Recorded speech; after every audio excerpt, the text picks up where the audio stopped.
नमस्कार.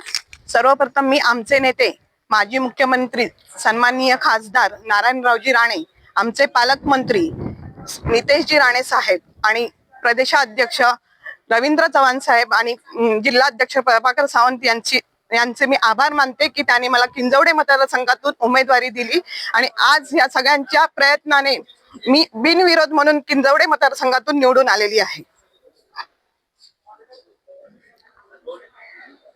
सगळ्या वरिष्ठांचा प्रश्न होता, वरिष्ठांनी त्यांच्याशी बोलून हा प्रश्न सोडवलेला आहे आणि त्यांची नाराजी होणे एक स्वाभाविक होतं की त्या विद्यमान होत्या आणि आम्ही त्यांचा सन्मान करतो, पण जे ओपन सीट होती आणि त्या ओपन सीट साठी माझा विचार केला गेला. सन्माननीय राणे साहेबांनी माझा विचार केला आणि आम्ही इथे यश प्राप्त केलं. आणखी सन्माननीय राणे साहेबांनी जो माझ्यावर विश्वास ठेवलाय तो विश्वास आम्ही सर्व किंजवडेवासीय, किंजवडे मतदारसंघातल्या सगळ्या कार्यकर्त्यांना बरोबर घेऊन नक्कीच आम्ही विश्वासार्थ ठरवू.